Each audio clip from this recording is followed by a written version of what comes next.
So the topic is juvenile polyp. Juvenile polyp is a type of benign growth that occurs in the digestive tract और ये basically adolescence या children में होता है. ठीक है. जुवेनाइल पॉलिप एक टाइप का बेनाइन न्यूप्लाज्म है. ठीक है. जो कहाँ पे होता है, जो स्पेशली चिल्ड्रन या एडोलसेंस में होता है. ठीक है. This is the most common hamartomatous polyp. ये तो हेमाटोमस पॉलिप का मतलब क्या होता है, इसका कुछ बेसिक कैरेक्टरिस्टिक्स होता है. जो हेमाटोमस पॉलिप होता है वो बेनाइन होता है, फिर छोटे साइज़ का होता है. ठीक है. Usually less than 1 centimetre in diameter. इसका जो बॉर्डर्स होता है वो वेल डिफाइंड होता है और इसमें नॉर्मल सेल्स और टिश्यूज़ होते हैं, पर वो जो नॉर्मल सेल्स एंड टिश्यूज़ हैं वो एबनॉर्मली अरेंज्ड होते हैं और ये सॉलिटरी भी हो सकता है या मल्टीपल भी हो सकता है. टिपिकली स्लो ग्रोइंग होता है और स्टेशनरी होता है.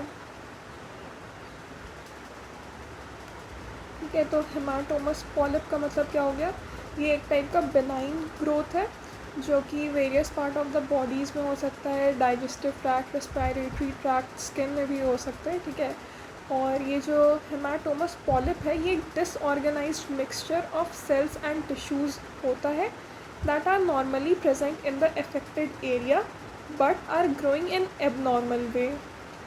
So this is disorganized mixture of cells and tissues that are normally present in the affected area but growing in an abnormal way.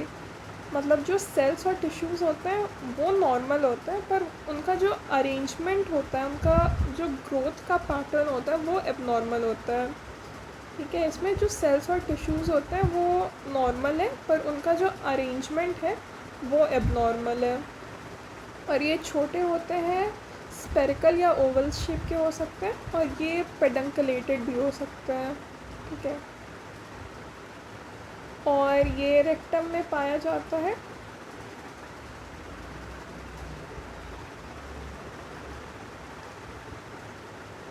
ठीक है. तो क्या क्या फीचर्स हो गया इसका.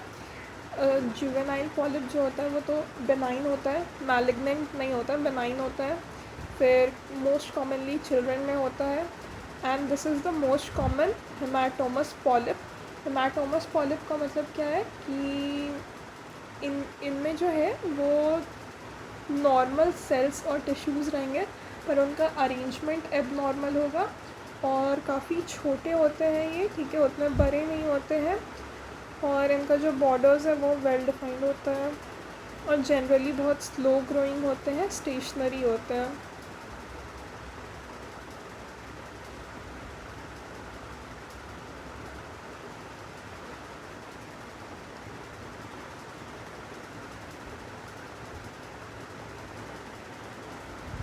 अब ये जो जुवेनाइल पॉलिप होता है ना, ये स्पोराडिक भी हो सकता है या सिंड्रोमिक भी हो सकता है. दिस कैन बी स्पोराडिक या सिंड्रोमिक. तो सबसे पहले इन दोनों टर्म्स का मतलब समझ लेते हैं. स्पोराडिक का मतलब होता है कि ये रैंडमली हो जाएगा विथआउट अ क्लियर पैटर्न और कनेक्शन टू अदर केसेस. ठीक है. मतलब बहुत रैंडम होना और किसी भी केस के साथ कोई कनेक्शन ना होना. और ये उन इंडिविजुअल्स में होगा जिनका कोई फैमिली हिस्ट्री नहीं है इस कंडीशन का, या फिर ये किसी जेनेटिक म्यूटेशन के कारण हो सकता है पर वो जो जेनेटिक म्यूटेशन है उसका कोई इनहेरिटेंस नहीं होना चाहिए फैमिलियल पैटर्न में. And this often occurs in people with no known risk factors और प्रीडिस्पोजिशन. ठीक है. तो स्पोराडिक का मतलब समझ लिए. स्पोराडिक जो होता है वो रैंडमली हो जाएगा, इसका कोई क्लियर पैटर्न नहीं है या कोई कनेक्शन नहीं है किसी और केस के साथ. ये जिन इंडिविजुअल्स में होगा उनका कोई फैमिली हिस्ट्री नहीं होगा.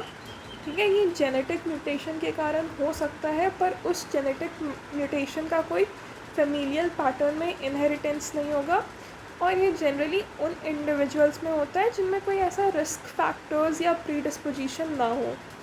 जबकि सिंड्रोमिक का मतलब क्या है कि it occurs as a part of larger pattern of symptoms और कैरेक्टरिस्टिक्स. और इसका कोई अंडरलाइंग कॉज है, कोई बहुत क्लियर अंडरलाइंग कॉज है, ठीक है, या तो वो जेनेटिक म्यूटेशन है या क्रोमोसोमल एबनॉर्मलिटी है, but this has a clear underlying cause. और ये उन इंडिविजुअल्स में होता है जिनका कोई फैमिली हिस्ट्री भी हो, and this may be a part of a recognised syndrome और disease with specific set of features. ठीक है, तो मतलब समझ गए कि स्पोराडिक जो है वो आइसोलेटेड है, अनरिलेटेड है। सिंड्रोमिक का मतलब that is a part of a larger pattern. Sporadic का मतलब इसका कोई क्लियर कॉज नहीं है, जबकि syndromic means it has a clear underlying cause. Sporadic means it typically occurs in individuals without a family history, और सिंड्रोमिक में there would be some sort of family history. ये तो स्पोराडिक कॉज देखते हैं इसका। तो जो रेक्टोसिग्मोइडल जंक्शन होता है चिल्ड्रन में, अगर कॉन्स्टिपेशन है तो वहाँ पे म्यूकोजल ट्रॉमा होगा। चिल्ड्रन में अगर कॉन्स्टिपेशन है, ठीक है, तो जो रेक्टोसिग्मोइडल जंक्शन है वहाँ पे म्यूकोजल ट्रॉमा होगा, जिसके कारण जो सराउंडिंग ग्लैंड्स है उनका जो डक्ट है वो ऑब्स्ट्रक्ट हो जाएगा। उसके कारण जो म्यूकस है उसका रिटेंशन होगा, and this this is also known as retention polyp. ठीक है, तो इसका कॉज देख रहा है कि कॉन्स्टिपेशन है बच्चे में, तो फिर जो रेक्टोसिग्मोइड जंक्शन है वहाँ पे म्यूकोजल ट्रॉमा होगा। म्यूकोजल ट्रॉमा के कारण जो सराउंडिंग ग्लैंड्स के डक्ट है वो ऑब्स्ट्रक्ट हो जाएंगे, जिसके कारण म्यूकोजल रिटेंशन होगा, और फिर that is known as retention polyp. तो रिटेंशन पॉलिप क्या होता है? It is a type of polyp that occurs in digestive tract, typically in colon या रेक्टम। यहाँ पे हम लोग रेक्टम में पढ़ रहे हैं कि यहाँ पे रेक्टम में रिटेंशन पॉलिप हुआ है, और ये नॉन कैंसरस है। That forms when mucus or fluid accumulates in a gland or cyst in the mucous membrane, causing it to expand and form a polyp. तो रिटेंशन पॉलिप का मतलब क्या हो गया कि ये एक टाइप का बिनाइन ग्रोथ है जो बनता है जब म्यूकस या कोई फ्लूइड अक्यूमुलेट हो जाता है किसी ग्लैंड में, जिसके कारण उसका एनलार्जमेंट हो जाता है और वो पॉलिप बन जाता है। ठीक है, तो स्पोराडिक कॉज क्या था? कॉन्स्टिपेशन के कारण रेक्टोसिग्मोइड जंक्शन पे म्यूकोजल ट्रॉमा होता है, जिसके कारण जो डक्ट्स होते हैं सैलिवरी ग्लैंड्स के जो डक्ट्स होते हैं सराउंडिंग ग्लैंड्स के वो ऑब्स्ट्रक्ट हो जाते हैं, जिसके कारण म्यूकस का रिटेंशन होता है, and this is known as retention polyp. इसका जो सिंड्रोमिक कॉज है दैट इज़ SMAD4, जो JP सिंड्रोम में होता है उसका म्यूटेशन के कारण जुवेनाइल पॉलिप हो सकता है। ठीक है, तो JP सिंड्रोम का फुल फॉर्म क्या है? Juvenile polyposis syndrome. This means juvenile polyposis syndrome. This is a type of genetic condition that causes polyps to grow in the GIT. ठीक है, इसका कॉज क्या होता है? जुवेनाइल पॉलिप का कॉज क्या होगा? SMAD4 का म्यूटेशन। SMAD4 का mutation,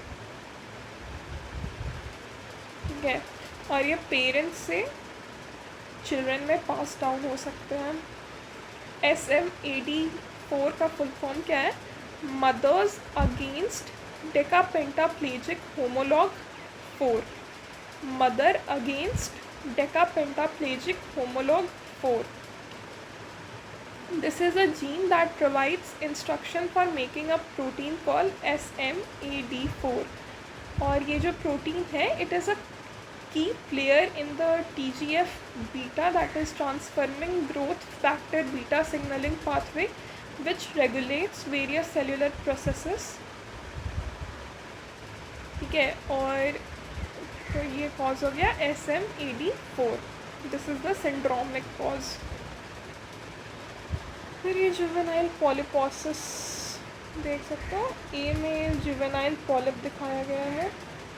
note that the surface of erosion and cystically dilated crypts.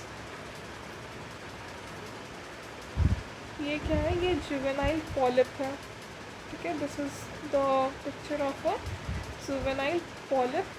यहाँ पे जो सरफेस है उसका इरोशन हुआ है और जो क्रिप्ट्स है they are cystically dilated crypts, cystically dilated crypts, surface erosion and cystically dilated crypts. और फिर बी में you can see inspissated mucus, neutrophils and inflammatory debris can accumulate within the dilated crypts। और वो जो cystically dilated crypts हैं, जो cystically dilated crypts हैं, वहाँ पे inspissated mucus, neutrophils और inflammatory debris can accumulate।